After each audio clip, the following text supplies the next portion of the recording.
the first thing, MPP has to go. That's the first thing. When MPP goes, we can have these conversations, but MPP has to go. If Baunia and Napo come, there's no way. Hi guys, welcome to the tabletop. Today we have Afi and Acushla, and as you guys already know, I'll be throwing questions at you guys, and you guys will give me your honest opinions on them. Oh, okay. All right. So the first question: what is gender bias, and is it restricted to only one gender? Okay. I'd like to hear from you first. Pretty serious. Gender bias, I guess it's when people of a gender are treated unfairly and based on, I don't know, societal norms. And I don't think it is unique to one particular gender, but I feel like most of the time women get like the bigger hit in general. So I think that's just what it is. Yes. To be honest with you, I agree entirely with her definition. Yeah. I don't have anything to add. Let's go on. Okay, that's fine. Yeah, so what does gender bias look like for the typical Ghanaian woman? And have you guys experienced any form of gender bias? Okay. This is a very... Like a very, like a... Take your time. Yeah. I think after the first one first, and let's dissect it, and then we come back to two-folded. Okay, so what does gender bias look like for the typical Ghanaian woman? Yeah, let's do that one first. I think, okay, from my experience, I think that when it comes to certain issues, issues that would affect both men and women, when these particular issues happen to women or when they affect women, women often have we receive the shorter end of the stick. For example, let's say if you're dealing with a typical traditional family where perhaps the man is the breadwinner or the main provider for the family, and something happens and the man passes away, you would think that the family would empathize with the widow and try and support her, but you would find that the opposite is more likely to occur from that kind of view. So I think in that way, that is also a form of like gender bias. Yeah, but could you share with us any alternate or newer forms of bias? I think in the educational system sometimes, and then in workplaces as well. So in the educational system, I'll say sometimes girls are not given as much opportunities as men or boys. And recently we had a conversation, me and Zoe on our podcast Day by Plan, we had a conversation with one of our friends who is helping like solve period poverty. Oh yeah. And she spoke about how like the girls are skipping class because of their periods, and then nobody cares. Like if they are going to repeat it 4 times or 5 times, like nobody really cares. And it's almost as if being a woman is sometimes like a curse. Yeah. Even in the office, if you have to go on maternity leave or something, if you come back, you are just like way behind. Yeah. You guess. But at the end of the day, you're having a child with a man. Like you're not having a child by yourself. Yeah. But then just these like little fine things in there sometimes make it look as if we are being given like the shorter end of the stick. And then also just in leadership roles, sometimes I think men just cannot, not all men, but generally men, and especially in the African setting, I think it's much more deeper because already we are raised to understand that like, oh, women are supposed to be like taking care of the home, and then men bring money and call the shots. So when women are put in leadership positions, it's just like, you can't tell me what to do. Why is the woman telling me what to do? Like, they can't stand it whenever women are put in positions. And you realize that most of the time, women bosses are some way. And I don't think they are some way because they just want to be some way. It's like, already you feel like people already don't like you or they don't want to respect you. So you always have to put on this like, extra this front exactly to have things done, and it's just like a cycle. And then coming back to homes, people always they don't want the women, like in the African society, they don't really expect women to bring much to the table. It's like, oh, just stay in the house, respect your husband. And it's crazy because sometimes in some families when you're getting married, like part of the conversation is, oh, men they will go out and sleep around and things, but don't worry, like we are so make sure that when those conversations it still happens. Wow. It's crazy, it still happens. Like, oh, make sure that the home is a nice place so that he doesn't go out. It's almost as if like it's your responsibility to ensure that he doesn't do that. And even if he does that, like you have to take him and understand that maybe you were you are an annoying wife, like he went outside. But if a woman does is totally different. But then again, it's changing a little bit now. Like women, to add to what you just said, I think that it's a huge part of our culture to be quote unquote understanding. Yeah, you are expected. The submissive part is let's put that on one side. The other thing is you're expected to be understanding. Understand that as a man, he's going to have shortcomings. Yeah, that he's going to have things or challenges that he himself either is unwilling to deal with it or is not ready to deal with it. Yeah. You are expected. Like, you should know that it's part of the package. He's coming with that, and you're supposed to know how to handle it. Now, exactly. Ideally, this wouldn't be a problem if this understanding came, it was twofold. Yeah. Like, you're trying your best and he's trying her best. But the way our society or the way our culture is set up, it doesn't even give room for that. It really doesn't. And even to piggyback on what you said about you said something I wanted to marriage leadership. Not marriage leadership. Oh, I cannot believe I forgot because I had a point in my head. Yeah. To piggyback on what you said on the fact that like you should psych yourself for.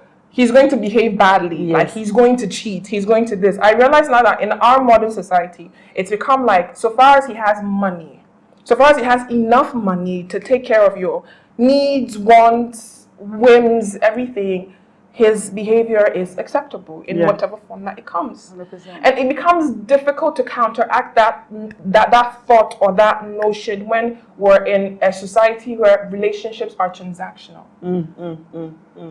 Wow. The girl is smart too, guys. Why do you need me on this podcast?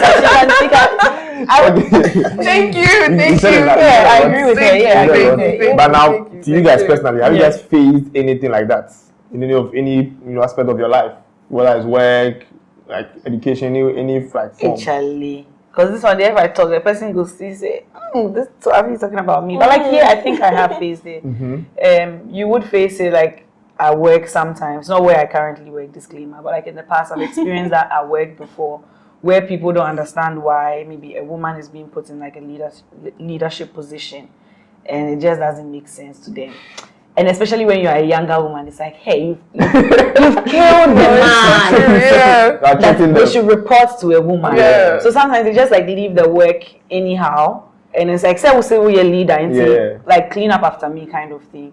So I think that's one of the times I've experienced it. In school, not so much. I think in school, not so much. But then when I think about it, in university, I did a male-dominated course. Like I was doing economics, statistics, and math. I remember that the math class didn't have as many women. And then the statistics class also didn't have as many women. But the positive thing was that I could see that there was support for the women. But just generally, they were not encouraging women to do the course. But if you follow your line top, it's like, hey, you be hard girl as you did here, so we will support you. But they were not actively like asking girls to be part of like a course like that. I think that's I have a question. Let me ask you. You know this, you be hard girl, right? Like when it's said, it's like they're hailing you, kinda. Yeah. But don't you think that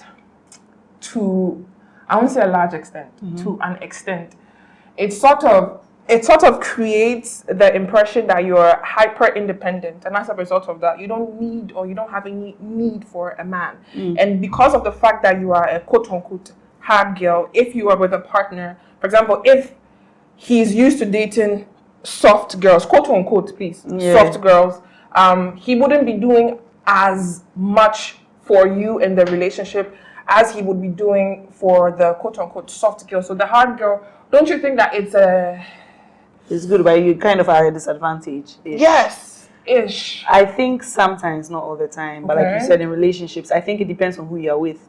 And for me, there's always a perception about people who came from my school, Wesley girls are okay. Wesley girls are so independent, and that's why more. You went to Wesley girls? Yeah, I went to Wesley girls. Yeah, that's why more than 50% of them. Why are you smiling like that? What's your problem? Why you Also there. No, I didn't go there, but I like your school. You do? Yeah. No, I didn't wish. No, I don't wish. Why are you making us like this? We don't like that. Oh, you guys are not bad. You guys are okay. But please go on, So from a school like that, they really try and put you on a path of like, it's an all-girls school. This is where like the best of the best are. And then you're actively competing with each other and growing. So you already have a perception of like girls are it, like girls are magic, girls can do this. So you come out with that same, that's a conversation for another day. I'm not talking for every gay girl. Some of us are cool, some of us are annoying. That's up to you to judge. That's beside the point. But basically, you come out with this sense of independence, but then the feedback is, oh, gay girls don't, like 80% of them are not even married because only they hard girls. Like I said, they feel like is that actual the statistics? The statistics, I don't know, but that's what they say. Like most of us. But they also steal people's husbands. Is that true? That one, so I don't know. I don't know. I'm a statistician, but those statistics, they have not been checking them. You are research and sending. Yes, I think we have to check. Yeah. Okay. So then there's these kind of things, like it's almost, it comes back to what we are saying, like, say we are hard girls, you are behaving like a man, because typically in the society they expect men to be stealing people's wives or behaving, but it's like, you think we are hard, we are this, we are that, and it kind of like translates aside West girls. That's like a case study. Like on average, when women are seen to be out there and confident, like you are saying, it's not always a positive thing. It's like, okay, since you are so strong and so positive and so hard, do it yourself. Yeah. But I feel like it should rather be the opposite, that, okay, despite everything that is happening, this woman has been able to stand up and break the status quo, and she's doing amazing.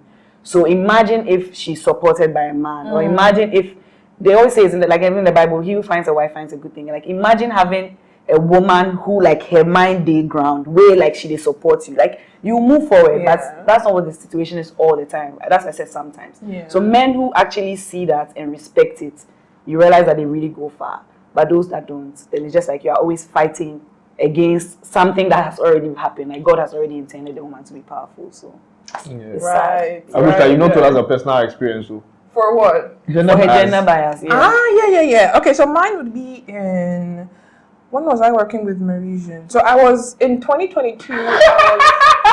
Okay, yes, what's up? Because of how I was saying, oh, my job from 2 years, I've dropped the name. Oh, really? The same place? No. She's being specific. Well, I mean, this is no talk. I mean, you have to Yeah. So for that company, what I was doing was that I was helping Chinese companies start up.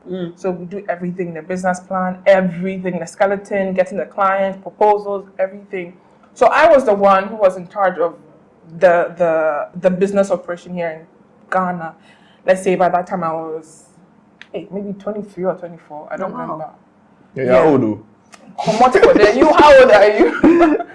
I'm my teens.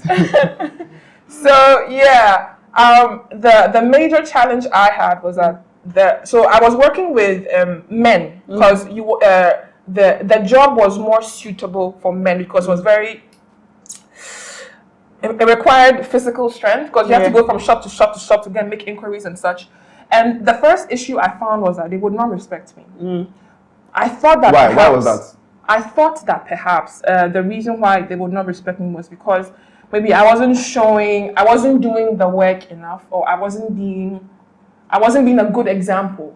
So the first thing I did was that I tried being a good example, doing everything the way I ought to do. And then when I realized that they were not behaving the way that they were supposed to behave, I spoke to my boss, and then we introduced new KPI targets. So the new KPI targets, and then that's what this. I don't care about that. Please. So you're supposed to do this. Based on this. You get so amount of money. If you don't do it, you don't get your money. So even if you won't respect me, you respect the money. So that's it. So that's how I overcame mine. So how were you able to deal with it? KPIs. So that solved the whole it was gender KPIs. issue. Yes, like people don't want you to mess around with their money. That's it. That's hard. Yeah. Thank you. But you didn't tell us about how you solved your gender bias.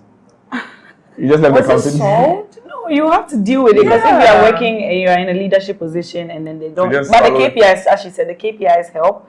But it's just more of if the person isn't performing well and you are performing well, there's just that apathy, like, okay, you think you're better than me kind of thing, and then they frustrate your work. But then if they're frustrating your work, they will not grow, but then it's still there. So unless they decide to like pick up, and then the people who were doing that didn't really, and that's why I left. All right. So they can kill them. So do you guys think the Affirmative Action Bill would give women the much needed equality sought for? First of all, can you guys shed light on what the Affirmative Action Bill is? So you see, Ghana, we are good with planning and bills and all of that. When you read it, it's very beautiful. Yeah, they've set everything. It's so wonderful. Like the National Youth Policy. Yes, amazing document. If it was implemented. Oh yes. Oh yes. Yeah.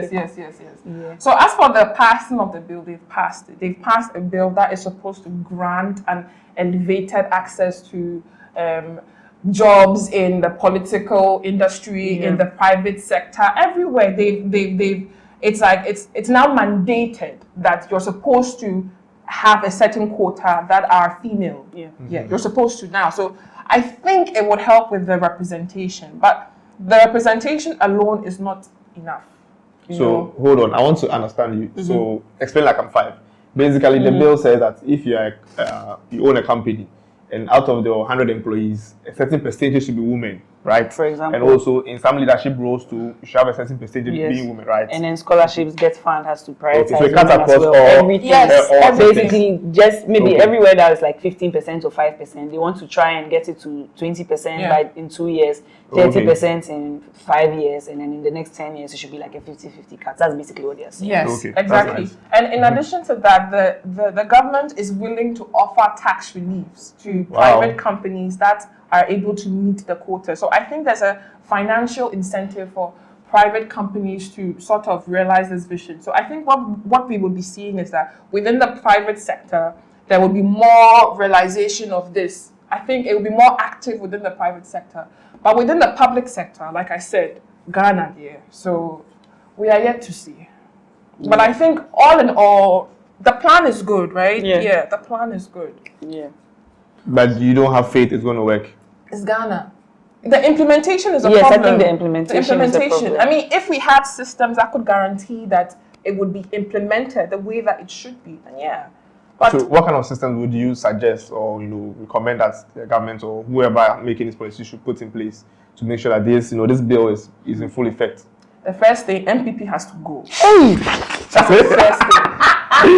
When MPP goes, we can have these conversations, but MPP has to go. If Baumia and Napo come, there's no way. We just forget about everything. There's no way. No. So MPP has to go first. When they go, and then we'll have that conversation. Yes. I'm crying. Yes. Let me move on to the last question.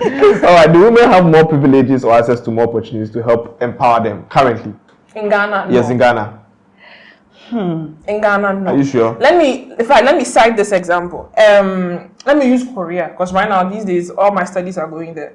South Korea and Ghana.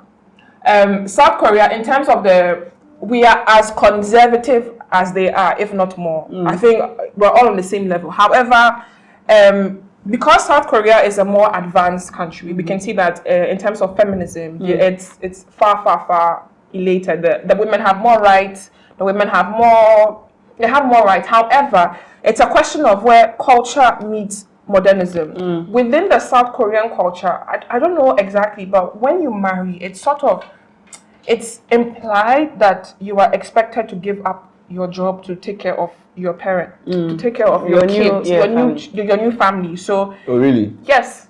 So right now, young South Korean women have to make a decision between whether to have kids or whether to remain in their careers. And this is in a society where the status of women has been elevated. The maternity leave is 2 years. Hey. Yes. Wow. Paternity leave is 1 year. In a lot of does it come with pay or it comes with pay. It comes with pay. A lot of the new, like LG, Hyundai type companies, the up ones. They even have kindergarten inside the school. Inside the school. So the companies. Yeah. So they've made it possible for the women to have both. But you see, culture dictates. And you have to make a decision at the end of the day. So most South Korean women are opting for liberation, not to be tied to any man or child. Now, when we look at our case, in this case, people don't really see it because this conversation. But no, we don't have no. We try, but we've not reached no. Wow. What do you think? So I need to hear the question again because I want to. So I want to find out. Okay, do women have more privileges or access to more opportunities to help empower them? Okay, so I agree with her, but I also kind of disagree. I feel like because we are already, let's say this is the playing ground, we're already at a disadvantage. So on paper or just generally, they try and give us more opportunities to bring us like a little bit up. So yes, we've been given more opportunities, but we are still haven't reached the same level as our male counterparts. So looking at it as face value, I'll say that, yeah, the women are being given more opportunities as compared to the men, because society has already been set up to like give the men the upper hand. Okay. But then the men are not getting any additional things. Because they are men. Yeah, because they are men. So that seems like a little bit unfair. Yeah. But when you look at it at face value, I just think it's because even though they've given us so many opportunities, we still haven't reached like some sort of parity with the men. Why is that so? Is that they're not taking full advantage of those privileges or opportunities? Who, the men? No, the women. No, just because that's how it is. Like, as I'm saying, for example, this affirmative bill that they are trying to do, currently in Parliament, I think they say women have about like 10% of representation. So they are trying to increase it by more. So obviously, something like that, women are given a better opportunity as compared to men. But then they are looking at getting it to 50-50 in like 10 or 20 years. Do you get it? So women are having more opportunities, but face value, like, are we really on the same level? I don't think so. Yes. So I don't know. It's a little bit more complicated than yes or no. That's what I think. Acushla, do you have any last comments? No, I don't. Afi, what about you? Any last questions? Not any comments. Yeah, I do. I think from what she's saying about South Korea, it makes it very interesting in the Ghanaian setting, because even if we get a good president and a good government, yes, I'm saying that the one we have right now is a little bit sketchy. But then if we do have, and then they do their best to implement, and then the systems are actually working, we still have the cultural hurdle to jump. So that's also interesting. Like, even though we have the bill and then they're going to put all these opportunities there, on the cultural point of view, if I tell my mother that, oh, right now I want to be a member of parliament, and then they said I should do this, and I'm supposed to do this, I'm supposed to travel here, it's like, hey, don't worry. Like, there'll still be that pushback on the cultural end. Well, she is concerned in the sense that, I mean, she wants grandchildren. Exactly. Yes, but that's not really a priority for you, maybe at that point in time. Exactly. So even though the system has made it possible for me to grow or to be as successful as a man, there will still be that cultural thing that we also have to work on that as well. Okay, that's nice. This has been a very informative session. Thank you guys for this, for coming on the set, especially Afi, Stay by Plan. And Acushla, you are my girl, so I won't give you any time. Alright, that's been it, guys. Thanks for watching. Don't forget to comment, like, and subscribe. It helps with the what? I don't know. What does it help with? Oh, come on. Views. It helps with the algorithm. The algorithm. I said more. That's what Senna says. Thank you guys so much. Hey, you guys, I'll give you some real talk soon about that life. Okay, bye.